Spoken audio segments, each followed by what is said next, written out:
So this morning when I get up and I take out my phone, I go on Twitter, I see that Beetlejuice is trending. And at first I got kind of excited because I heard a rumor they wanted to make a Beetlejuice sequel. And of course, Beetlejuice is an American movie classic. You know, the Tally Me Banana song, and Beetlejuice is trying to get people out of the house, and then the sandworm for some reason, which makes no sense.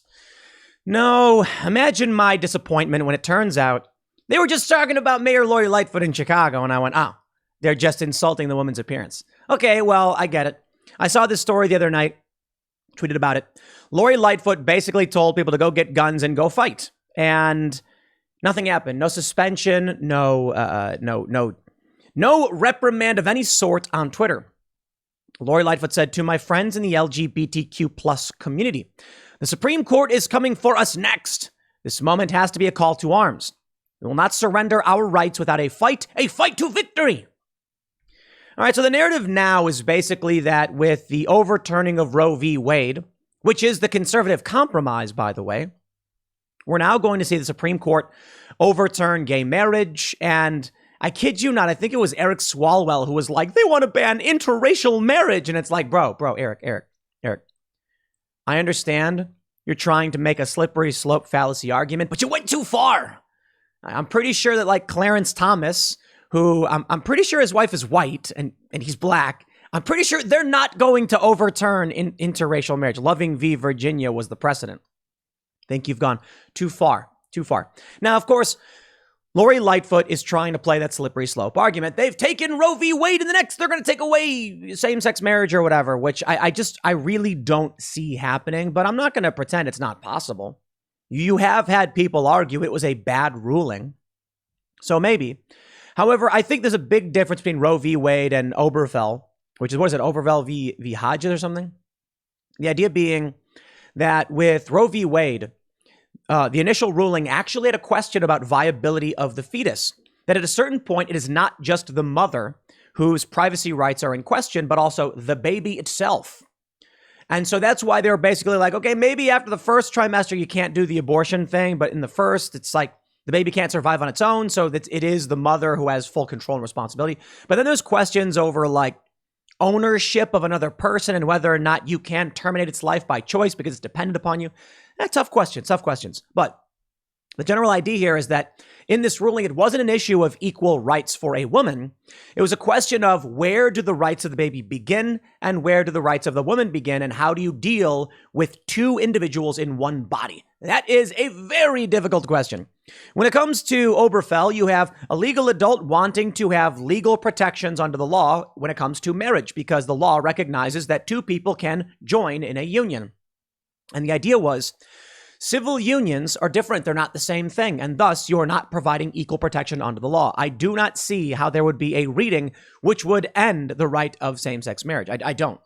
It's possible because you get bad Supreme Court precedent sometimes. But I think ultimately, as I stated the other day, the end result is going to be abortion is going to be banned. I really think that's the case for two reasons. One, the expansion of personhood rights in this country tends towards expanding personhood rights, which means babies will likely see greater and greater rights while they're in the womb.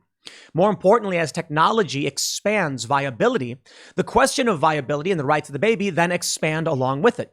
In which case, we will probably come to the point where a zygote is viable because it can be placed in an artificial womb, in which case they're going to say, you cannot terminate the life of the baby. At that point, it becomes interesting because abortion would probably still exist because they would abort the pregnancy, but be legally required to preserve the life. Be very, very interesting, I suppose. So the issue there is abortion for women. Many of these liberal women is, I can't afford a kid, so kill it, which is a weird argument to me. It's a weird argument. There's the argument that's like, there's a meme going around on the left where it shows a kid living in squalor, like on a dirty mattress covered with stains. And it says, just because the child was born doesn't mean you saved a life. And it's like, that's a crazy way of saying poor people should die or should not be alive. It reminds me of that Family Guy joke where Stewie is like, it's not that I want Lois to die. It's just that I don't want her to be alive anymore. Like, that's the joke. Okay, so I'll say that's what they're claiming about these kids. Here's the interesting position. If you have the ability to save the life of a fertilized egg, You want to terminate the pregnancy, and it's at like 3 weeks or something, and it can be placed in an artificial womb. And I don't think they could allow that. You terminate the life? Right now, the question is among the left is, and this is the meme they go for. This is the argument they make. And I can respect this to a certain degree, that no one has the right to force you to give up your body to someone else, be it your blood, your organs, for any reason, period. Now, some argue on the right, if the woman makes the choice to carry the life, she's responsible for it. In fact, many on the right say, regardless of rape or incest, you can't punish the innocent life. I think this is a question of whether or not the government can force you to provide your body against your will. If you take action that results in a baby being in you, there's a question of responsibility. If someone forces that upon you, now you've got a question of force upon you. But what happens if we say, okay, the life can be removed from you? No one has a right to mandate you give up your body to someone else. But you can't kill the baby because it can be put in one of these plastic bags and then grown and live. All of the women who get elective abortion for financial reasons, you're out. That's where I think the end result of this will be. Now, anyway, I don't want to just harp on the abortion argument because we've been doing it nonstop. I want to talk about the social media and social justice argument. Lori Lightfoot says, call to arms. We will not surrender our rights without a fight to victory. I'm old enough to remember when Alex Jones got suspended for urging people to keep battle rifles ready. The Ars Technica writes, after holding out for a few weeks, Twitter joined the chorus of social media and tech giants that have pushed Alex Jones, who have punished Alex Jones for questionable content. Do they have the quote here from him? I don't know exactly what it was, but Alex on his show, he was like, people, you gotta get your battle rifles ready or something like that. And they argued that was him arguing for people to get violent.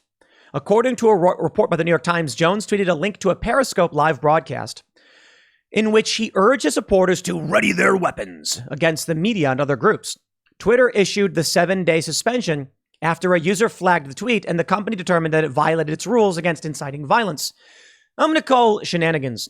Okay, they're going to say, according to a BuzzFeed news report, Twitter also suspended Alex Jones's Infowars account this afternoon.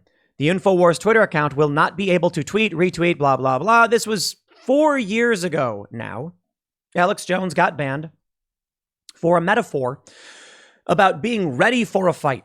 Now, a poor choice of words, I can recognize that. But what about Lori Lightfoot? This moment has to be a call to arms. She's literally saying, get weapons. And we will not surrender without a fight. Okay, I get it, dude. Alex was being metaphorical and so was Lori Lightfoot, but there are no rules. The rules are as follows. The left, who controls these institutions, will wield them in any way they see fit. If it's good for the revolution, it stands. If it's bad for the revolution, it goes away. Alex Jones was bad for the revolution, so get rid of him. Lori Lightfoot is good for the revolution, so support it. Now, what happens when you get these people taking up arms and heading to the home of Samuel Alito as they did? I tweeted, arrest them. Arrest these people. It's from timcast.com. Pro-abortion activists protest outside the home of Samuel Alito. Pro-life protesters marched into the neighborhood of Alito on Monday evening in protest of the leaked opinion he authored to overturn Roe v. Wade. The protest was organized by DC-based Antifa group Shut Down DC, who collected names and information on everyone attending through an RSVP list. Approximately 100 people were involved in the protest, which took place in the quiet, upscale Virginia neighborhood. The activists repeated, pro-life is a lie. You don't care if people die. Alito is a coward. Abort the court. And if we don't get it, shut it down. Among other more crass chants. It's illegal. These people should be arrested. They're not going to be arrested, but whatever. There's this viral video from this guy. It's really cringy, but I think this country is doomed to collapse. I mean, you hear me say it often, but aside from the market crisis, you now have people who are trying to find a path towards virality. And they're using politics to do it. And they say, everyone's a grifter, blah, blah, blah. Okay, let me explain.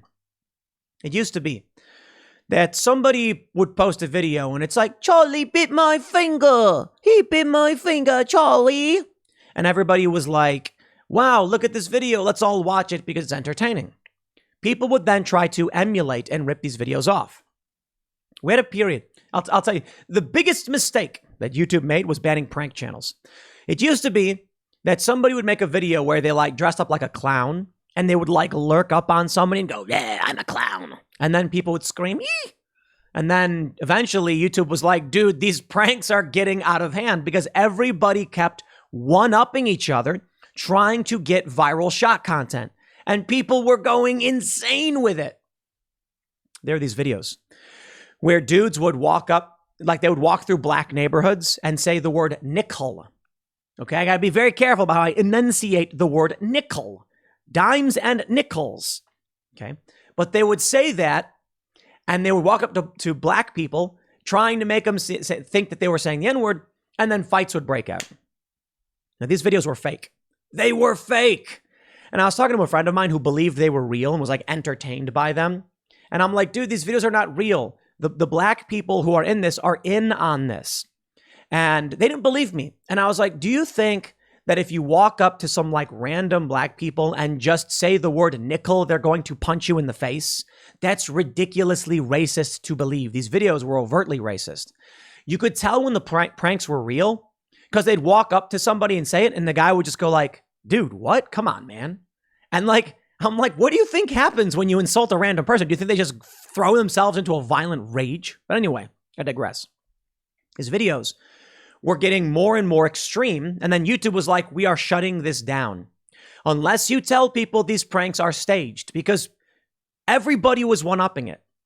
So now we have these videos. There's a guy, and he's like, he looks at the camera, and he's all angry looking, and he's like, Kavanaugh lied under oath. Merrick Garland, perjury is a federal crime. And then everyone's like, dude, whoa, calm down. But he's going viral. He's not going to stop. He's going viral. And he's saying something the left likes. So the right's going to make fun of him, and they're going to call him out. The left's going to be like, if the right's making fun of him and he's saying something we agree with, we better promote this. Kids are seeing a path towards virality through politics. They're going to embrace politics. It's going to get crazier and crazier. And then eventually, in 10 years, you're going to have some Gen Alpha 20-year-olds, and they're going to be like, if we don't get it, burn it down. There's no justice. And you're going to see it. That's why you have people out protesting. Do they know why they're protesting? Of course they don't. Pro-life is a lie. They've never talked to a pro-life person in their lives.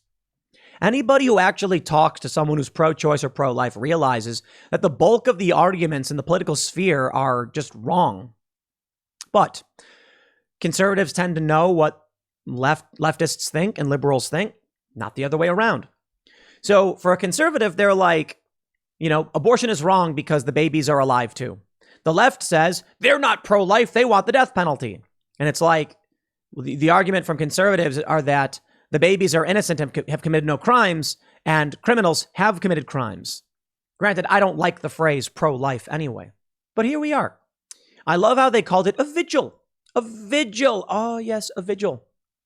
Protesters converge on Supreme Court Justice Samuel Alito's, on home of Alito in response to Roe v. Wade. They say the group held a vigil. Oh, a vigil. Yeah, because parading and picketing would be a crime. Here we have feckless Governor Glenn Youngkin, which is, I guess, the best you could do in Virginia, considering you had Northam. He says, we have been coordinating with Fairfax County PD, VSPPIO, and federal authorities to ensure there isn't violence. Virginia State Police were closely monitoring, fully coordinated with Fairfax County and near the protests. Arrest them.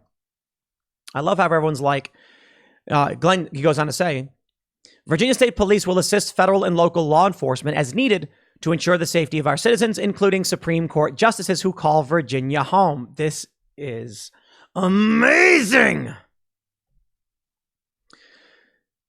People who walked into the Capitol building, they're being charged with very serious crimes, even though the police opened the door for them. Not every single person, but I know the Young Turks aren't smart enough to actually watch the videos. So they think that every single person who walked in the building was a rioter. There were rioters, the rioters should be arrested. But what about the woman who had her home raided because she looked like someone who went in the building? You had anyone in or near the Capitol being beaten down with a brick to the face by the state, and I mean that metaphorically. Now, you have people in clear violation of the law protesting at the private residence of somebody. The media is covering it. It's all throughout the public sphere. And Glenn Youngkin did not have these people arrested because there is no law anymore. Period. Our culture is unwilling to enforce the law. Make sure you recognize that. And that's when the system breaks. Cultural enforcement is everything. The law clearly says you cannot picket or parade in front of a member of the court's home. Justice is more important than free speech. And that's true. You cannot have free speech without justice.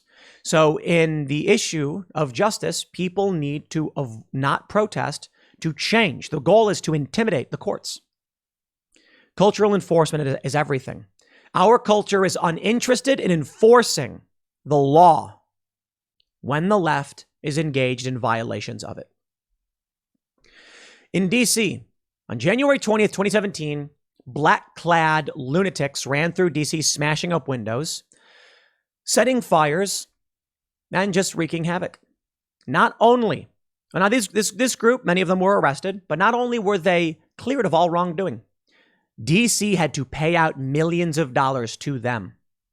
The system cannot maintain itself in this way. And the end result, in my opinion, is going to be a total collapse. Because when you feel there is no system, why adhere to any of its rules? What's going to be the end result for the right? Well, I will say conservatives tend to be particularly cowardly. Many, and the MAGA crowd, no, but many conservatives, yes. The argument I gave last time was, if you had, if conservatives genuinely believed that abortion was killing a baby, then they would be intervening to save the lives of babies. But instead what they're doing is they're saying, I'm going to write a strongly worded letter to a congressman. Now, I don't know what you do in these circumstances, but I can say the left goes around smashing up windows and they go to the homes of these justices. These justices have curtailed the rights to keep and bear arms over and over again. Republicans don't do anything. So maybe cowardly isn't the word in the larger scale of things. I should say there are many cowardly conservatives for sure. Perhaps the right word is maybe honest, maybe naive. Many conservatives are like, I believe if I work within the law and try to change it, everything will work out right in the end. And then their rights just keep getting crushed generation after generation. It's only now the MAGA crowd emerged that things are starting to get pushed back upon. And Joe Biden is like, this ultra MAGA agenda is dangerous, the most extreme. Oh, here it is. Start crying, baby. Because for the longest time, conservatives rolled over on every issue. But the MAGA crowd ain't doing it. They're saying, no, we demand. And the Democrats don't know how to handle that. So Joe Biden says, my entire life, we've just gotten what we've wanted from conservatives who just give up. What was it, before the 90s, Republicans didn't hold the majority in Congress for like 40 years? Now that's incredible. But here we are, something's changing. Lori Lightfoot vows Chicago will be an oasis for abortions if Roe v. Wade is overturned. And that was always allowed, because that's the compromise. Conservatives aren't saying ban abortions across the country, although many want that. Right now, what they're saying is states choose. Okay.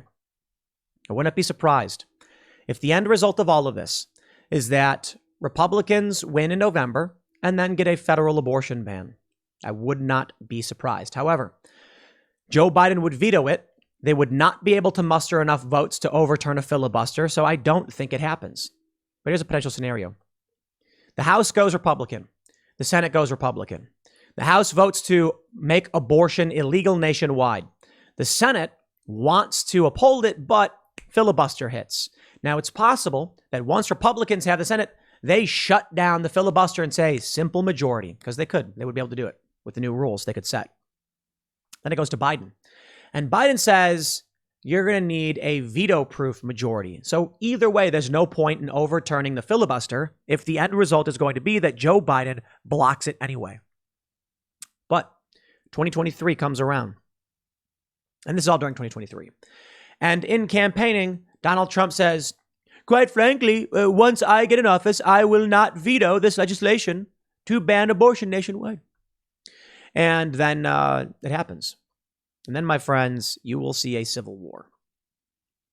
But as I stated early on with the abortion argument, the tendency of this country is to expand personhood rights. I do not see the end result being the stripping away of personhood rights for the unborn. I think we see it expanded. We had Plessy versus Ferguson, separate but equal. Eventually, that was shut down. We had Roe v. Wade, and I believe eventually that will be shut down as it is now. And we will look back on history, whether you're pro-life or pro-choice. And I believe down the line, it is very strong probability that people will be like, I can't believe they ever supported something as barbaric as Roe v. Wade. Because personhood rights expand. I can't believe they ever supported Plessy versus Ferguson. But now we can see that it's struck down and our culture just rejects that outright. Now, of course, you have the critical race theorists. They actually want a return to that. They're reactionaries. They say it was better way back then with segregation. That's what they believe. And if you actually read their writings, I'm sure the uninitiated liberals who just follow the trends would never understand that and would deny it was true because they've never read what Derek Bell actually had to say about it. But this is where things are going to turn. I think civil war. You're going to get Supreme Court precedent. The left is going to be like, no, abortion. Abortion won't be the reason for a civil war, but it will be a catalyst, this spark that ignites it. But I suppose we'll wait and see. I don't know what else you can do, but it's happening right before our eyes. Next segment's coming up at 1 p.m. on this channel. Thanks for hanging out, and I'll see you all then.